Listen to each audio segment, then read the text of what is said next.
was that Zach is a Marine veteran for 10 years, 9 years, is that correct?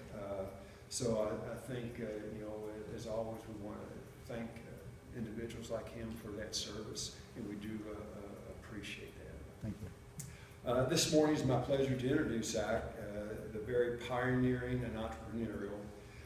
When Zach founded MN8 Foxfire in 2010, he sold products out of the back of his car. Fast forward 3 years, and MN8 Foxfire customer base includes 40,000 firefighters in 25 different countries, all using the advanced photoluminescent. Now, I tell you, this is really, they phonetically spelled photoluminescent for me. I appreciate that. Photoluminescent technologies to stay safe and save lives. MN8 Foxfire continues to develop and expand and has won numerous awards for their outstanding growth, including the 2011 runner-up for the Cincinnati USA Regional Chamber Small Business Awards and the 2013 Ohio Chamber of Commerce Excellence and Entrepreneurship Awards. Here to share his story and lessons learned is Mr. Zach Green. Thank you.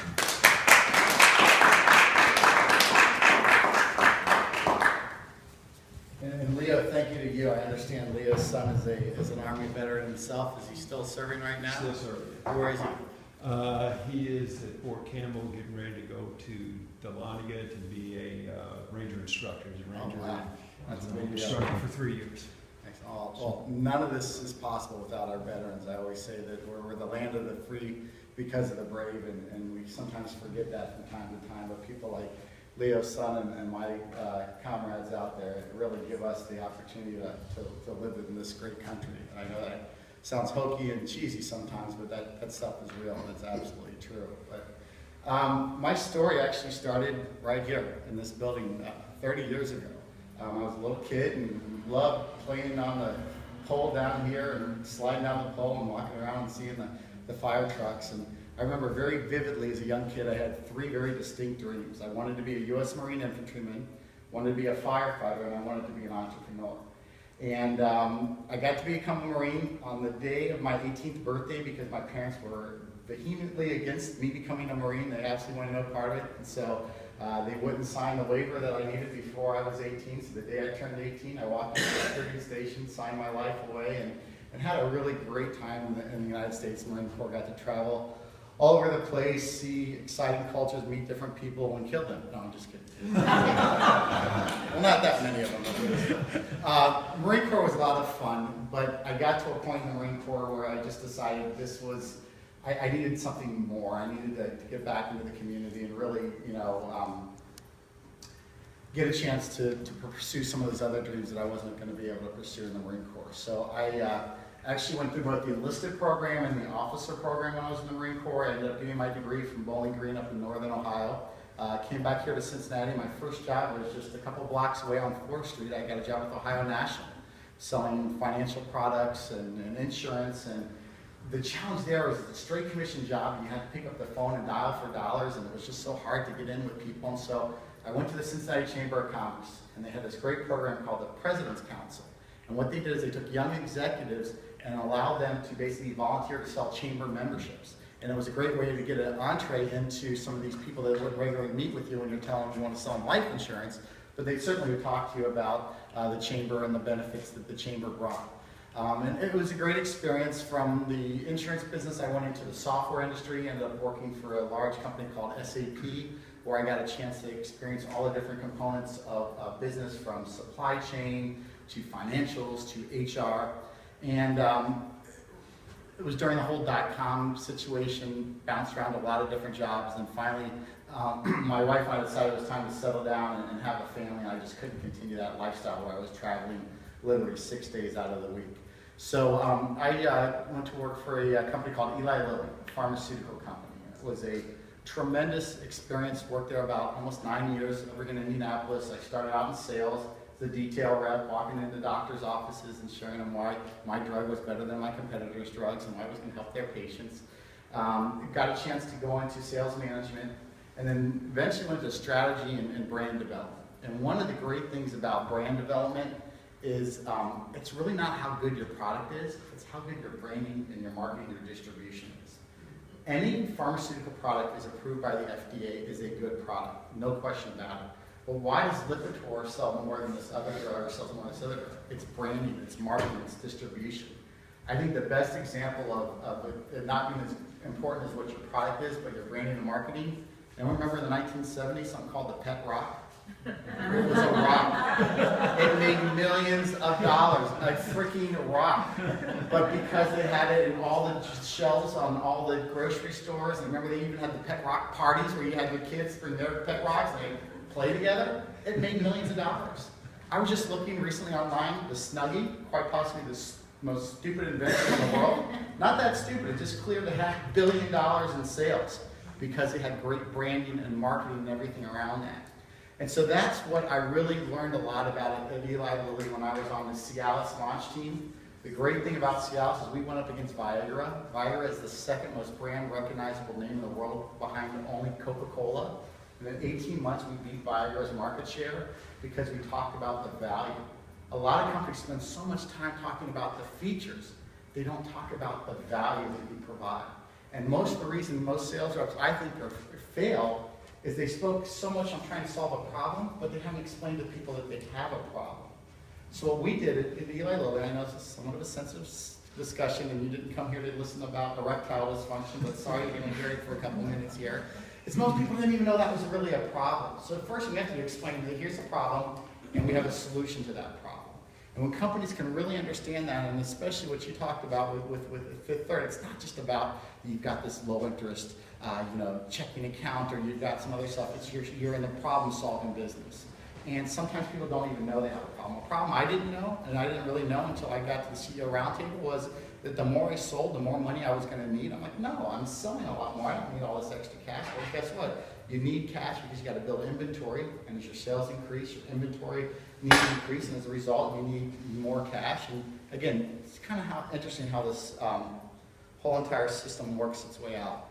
Well, now I've been in Eli Lilly for a couple of years, kind of missed the Marine Corps, and I felt like there was something in my soul that was missing. It was that brotherhood, that camaraderie with my fellow warriors. And so I joined the local volunteer fire department. A dream again that started right here in this building, playing on the fire trucks, and before you know it, back in 2003, I joined the Wyoming Fire Department.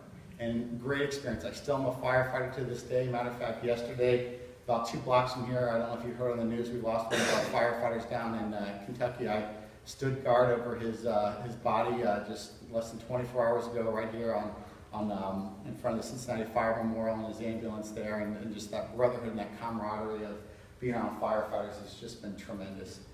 And the one thing I learned about fire department, we talked a lot about innovation at Eli Lilly, right? About all these patents we got and these PhDs that we fly in from all over the world to come on our teams, and they thought that's innovation. That's not innovation. Innovation is sitting on the tailboard of a fire engine with an 18 or 19-year-old kid talking about how they're going to solve these really complex problems. When you call 911 and we show up to your burning house, we don't have the luxury of calling 912 when we can't figure out how to get something done. We have to solve the problem. And you've got these young kids that, again, most of them don't even have college degrees, but they're the most innovative people you've ever met. The problem is they don't know how to protect that innovation through marketing, sales, and distribution. And that's something that I really had a lot of experience with.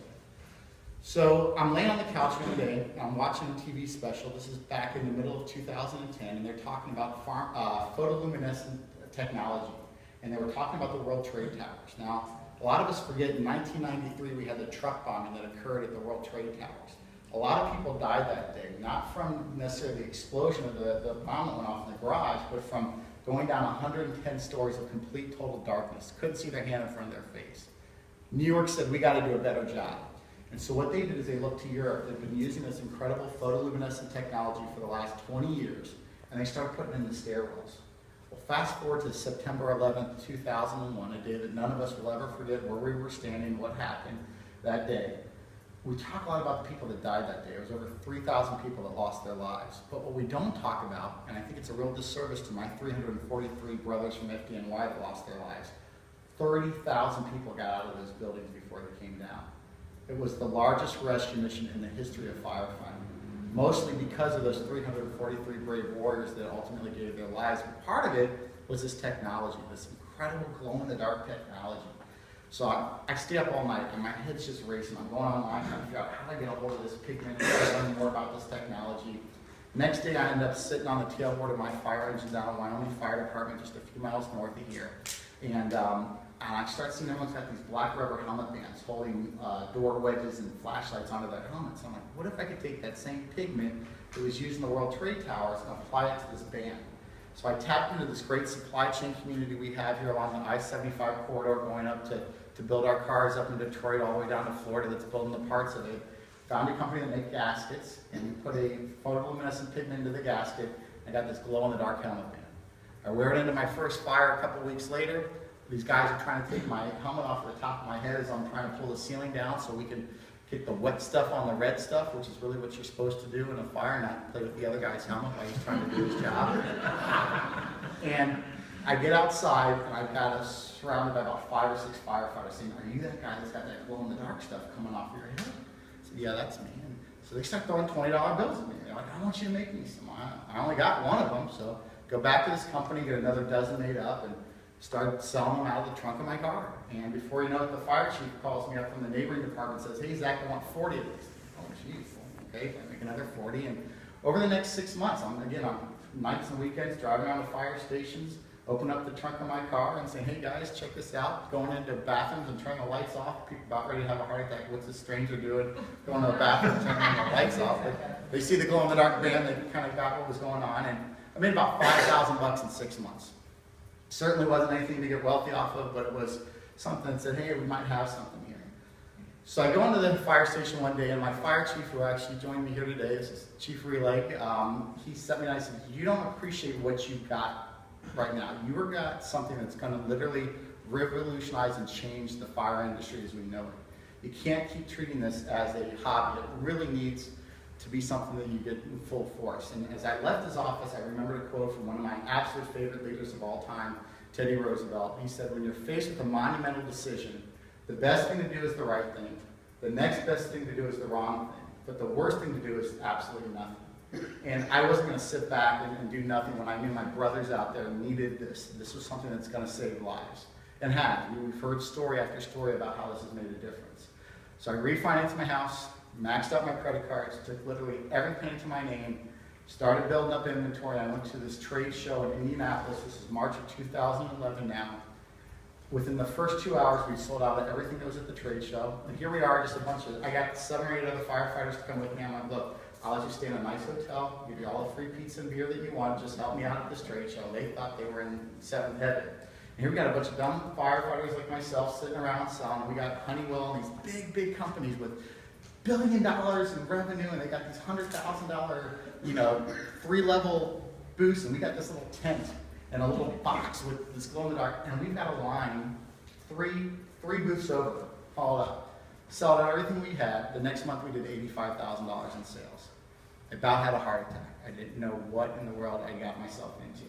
But I remembered back to the Cincinnati Chamber of Commerce. I remember when I was selling those memberships, and I remember walking in the door and saying, I need help. I'm in big trouble here. I started this company. I have no idea what I'm doing. And they said, you need to talk to this guy named Brad Forsythe with the CEO Roundtable. Brad and I got a chance to sit down. We went to the first watch up in Kenwood. I started explaining to him, and Brad's one of these people who just loves solving problems, as you talked about before. And I can see his eyes working. He's getting all excited and everything. He's like, you need to do this, and you need to do that, and we got to bring it over here. And it was incredible. And so I got a chance to start working with the CEO Roundtable. And it was a tremendous program because Brad explained, look, we may not have the answers, but he guaranteed we are going to know someone that's got the answers. Between everybody that's in that roundtable, they know somebody that knows somebody that's been in that same position that you've been in, and they're able to solve that. The whole concept that Brad talked about of clarity, you're bombarded. I think the best skill a leader has is prioritization and being able to take things very complicated and make it very simple. When you get to the CEO level, you're not really worried about line item 38 matching up with line item 39 on a spreadsheet. It's more big pictures and how can you take very complicated things and make it very simple. And that clarity that Brad talked about is something that I saw a lot. Tony also talked about when you're the CEO of an organization, you can't necessarily tell someone, hey, I don't know what the hell I'm doing. I need some help here. You can't tell your board, guys, I'm drowning here. You need a safe environment that you can do that, and a CEO roundtable is a great environment for that, because you can share that information back and forth in a private area, and you can let your guard down, and you can be emotional, and you can go ahead and say, hey guys, I'm hurting here, I need some help. And they're not going to judge you, they're going to help you, and it's something that you don't have to worry about your employees and your board, your investors. The second thing I want to talk about is Thompson Hine. There's a gentleman at Thompson Hine named David Willibrand. If you ever in the market of doing any type of equity raise, and we just had the fortune of raising over $1 million in venture capital equity, David is the man. There's no attorney better in this city that does that. There's some attorneys that are bridge destroyers, most of them. There's some attorneys that are bridge builders. I've never seen a bridge builder like David that can put things together. So if that is ever something that your company encounters and you need to raise some additional capital, Thompson Hine, David Willibrand is about as good as you can get. So, one of the meetings we had, I was talking about the importance of us increasing our international footprint. And it's really difficult to do business in the United States. It's a lot more difficult to do business overseas. And Brad told me about this tremendous program called the Gold Key Service through the U.S. Department of Commerce. It's a program where they actually help companies export their goods overseas. And they will set you up in the actual embassy. They will vet out all the companies that you're interested in meeting with. They'll set up the appointments, and when you show up, you basically have the full force and power of the United States government behind you as these people come through and see the Marines out there in their machine guns clearing them through security, and they come into the embassy and they sit down in the office. It's got 2 American flags and the big seal of the U.S. Department of Commerce behind you, and then you get to start the negotiation versus just walking into some country and not having that. It's a tremendous program. Matter of fact, last week, almost exactly a week to this day, I was in Israel and Jordan on a personal trade mission with the U.S. Department of Commerce and State Department through the Gold Key Service. On Sunday, I took the red eye from JFK, landed in Tel Aviv, something I've dreamed my whole life of visiting the Holy Land. I'm not a deeply religious person, but it's something that is important to me, and obviously wanted to get some business, but I figured if I'm there, I might as well go ahead and soak up all this incredible history that this amazing, small country has to offer. So I land in Tel Aviv, get my rental car, and I go ahead and I get on Highway 1, which basically runs from Tel Aviv to Jerusalem. And about halfway between Tel Aviv and Jerusalem, there's a town called Bet Shemesh. Bet Shemesh, for those of you that are history buffs, is an area that when the Philistines had stolen the Ark of the Covenant, it was housed there in Bet Shemesh for several years. Drive through Bet Shemesh, go down this hill over this beautiful valley, and there's an area called the Shephelah. The Shephelah is a series of valleys that runs from the ocean inland towards Jerusalem. And the reason Israel is such a contested spot is it is the land bridge between Europe and Asia and Africa and the lower continents. You have to actually come through Israel when you're coming through. And the mighty Philistine army 3,000 years ago came in from the ocean, landed around where Tel Aviv is, and they took the Shephelah as they went inside the country. Now this time, in biblical time, we didn't really have the true Israel that we know it today. It was 12 distinct tribes. They were starting to align with each other, eventually become one unified country of Israel. And the Shephelah is where, again, a lot of those armies would work through because you would have the mountains on either range. And so I'm standing there in the Shephelah, south of Bet Shemesh, in a town called the Valley of Elah. The Valley of Elah has got a mountain range up on this side, another mountain range on that side, and there's a little dry creek bed that runs right in between them. A creek bed that occurred one of the greatest battles of the Bible, and my personal favorite story of the Bible. I get out of my car, I park my car on the side of the road, I reach down, I walk into the creek bed, and I reach down and I pick up 5 stones. It's one of the 5 stones that I picked up. And I looked up and I could almost see the mighty Philistine army up here on one corner. Over here we've got the Israeli army, the tribes of Israel's armies are on this side. And 3,000 years ago, they decided they were going to fight each other at this point in time, right exactly where I'm standing. And what happened was that since both armies were up on the top of the mountains, neither army wanted to come down the hill, get into the valley, expose themselves, and come up the hill, which is tactically the worst position you could put yourselves. For 40 days, they hurled insults back and forth. The mighty Philistines would say, you guys are worshiping this false god. How dare you come out here and want to fight us? And the Israelis are going back and forth, and King Saul is too scared to really go out and do anything. And finally, this young shepherd boy comes up to visit his brothers that are camped with the Israeli army.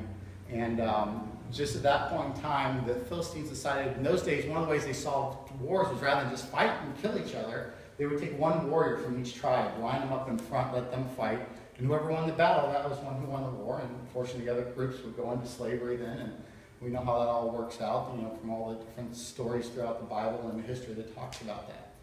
So this mighty warrior comes up from the Philistine. This guy supposedly is 9 feet tall. He walks down to the valley of Elah, literally the exact space that I was kneeling down and picked up this rock from, and he starts to yell at the Israelis, "Who of you is strong enough to come out here?" Well, King Saul ultimately was the guy that was supposed to come, but he refused to do it. He was too scared. And this little shepherd boy hears them insulting their God and insulting them, and he says, "I'll do it." So they look at this little shepherd boy, and you got to be crazy. And so they try to give him like a sword, and they give him an armor, and the shepherd boy says, "No, I don't need that. I got exactly what I need right here." So he walks down to this place, literally exactly where I'm standing now, last Sunday, and he looks at this giant, and we all know the giant's name is what? Goliath. And the boy's name is David. Very good. You guys all paid attention in Sunday school. And Goliath says, come to me so I can rip your bones, rip your body apart, feed it to the birds and to the dogs and everything. And David doesn't come to him, he stands there. Now Goliath is decked out with armor, he's got swords, and then you got little Goliath with a rock. Could be this rock, I doubt it. It was one of the rocks that was right next to this one. He puts it into this sling. He starts to swing this sling around and hits Goliath square in the forehead. Goliath falls over dead. David becomes the king of Israel, unifying all the 12 tribes together. Goes on to be one of the greatest kings of all time. So why in the world am I sitting here telling you a story about the Bible when this is a CEO roundtable? Well, it's because of this incredible author named Malcolm Gladwell. I don't know if you guys have heard of him. He wrote the book Outliers, just a riveting book. This book just came out a few weeks ago. It was just by happenstance I happened to be there. And there's 3 things that Malcolm talks about with this story. The first thing he talks about is the importance of strategy, that a good strategy will always overcome strength. The next thing he talks about is that what sometimes is strong is actually weak, but what sometimes is weak is actually strong. What we assume is this guy's a giant, that he's strong, he's big. Actually, there were some real weaknesses there. He wasn't agile like David. He couldn't move like David did. And we look at David as this weakness. David wasn't weak. David was actually strong, but we assume that since he's a small little kid, that he's weak. So when we look at business, we look at a company like myself that started by a dumb fireman out of the trunk of his car. I'm competing against these billion-dollar companies like Honeywell. They're not necessarily strong. I'm not necessarily weak. I've got a great strategy. Matter of fact, I think I got a better strategy than Honeywell's got. I was able to find their weakness, like David found Goliath's weakness, and be able to outflank them. I can move a lot faster than they can. I can do things that they can't do. And the other thing is I decided I'm going to fight on my terms, not on Honeywell's terms. Just like David. David did not go ahead and go and fight on Goliath's terms. Had he done that, he would have been ripped apart. He went ahead and he changed the paradigm. And so when we look at our businesses that are out there, don't let somebody else dictate to you how you're going to do business because they're bigger or they're stronger. You dictate to them how you're going to go to market and what you're going to do. And fight on your terms. I'm going to share with you my strategy real quick. I'm almost finished here, but it's a very simple strategy, but it's the strategy that we've used to become, I think, very successful. And it's a strategy that all of you can take back to your companies and work on too. And it's actually, I'm a firm believer that there are really not a lot of new ideas out there. They're just recycled ideas. And you find people that do things really well and shamelessly copy the hell out of them. And that's kind of what I did with this strategy. Michael Dell Computers, did this great lecture. We talked that there's 3 C's in business that make you successful. The first C is your content. It could be financial products, it could be insurance, it could be dental services, it could be HR, it could be whatever you have. That's your content. In Michael Dell's case, his content was computers. The second C is commerce. Commerce is how you sell what you make. So in his case, Michael Dell did something very different back in the 90s that no one had ever done before. He actually used something called the internet to sell products with. And what he did was he created Dell.com. You create your own computer. Now the problem is, and before I forget, I'm going to pass my rock around here for everybody to see and hold and hopefully get inspired from when you're touching it. What he did is he said, if we create this thing called the internet, no one has really done before, and you can build your own computer, it's great. The problem is, as soon as you find a new way of selling a product, everyone's going to copy you on that. You can't defend this with patents or other things. It's just the way it is. So even though you'll get short success, this is not a program that's going to cause continued repeatable success, because that's really what you want in business, is a repeatable business that comes over and over again. And the example you used was you use the internet to buy a Dell computer. 3 years later, you want to buy another computer. You go onto something called Google, or Jeff Bezos comes along and creates this little site called Amazon.com, and before you know it, everything we're using is going through the internet. And you type in, I need this size processor, I need this size monitor, I need these type of keyboards, and here pops up HP, here pops up Apple, pops up Gateway, and you're going to buy whichever one of these contents, whichever one of these computers is cheapest. Example in the financial banking services, I need to find a good CD, I need to find a good mortgage, I go onto the internet and boom, I'm going to buy whichever one is cheapest that does exactly what I need.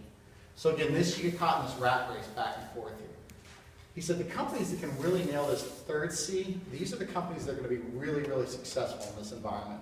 This third C is called the community.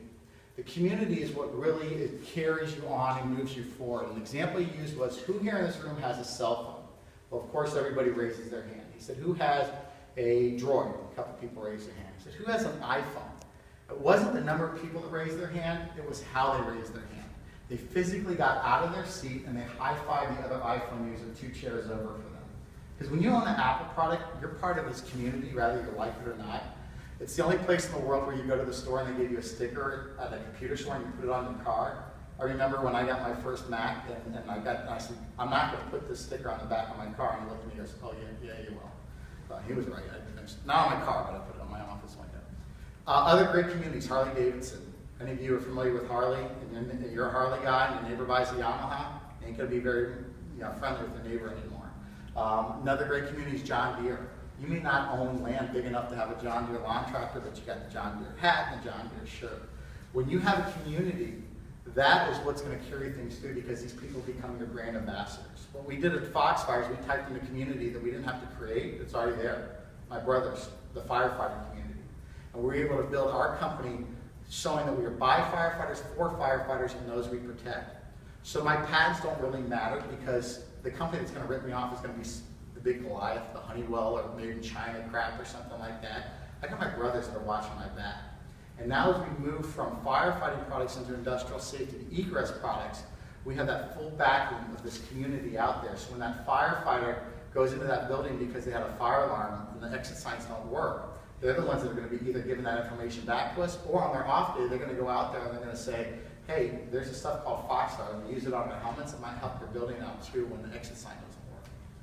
Another way, just in conclusion, to wrap this up, this is what you sell. This is how you sell it. And for me, and hopefully for you, this is the most important thing.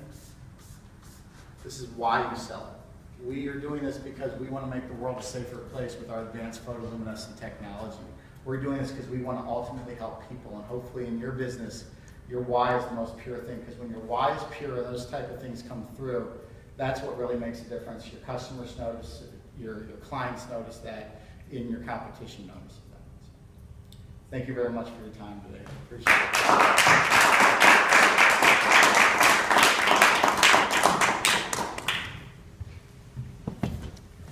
So I had 5 of these stuff.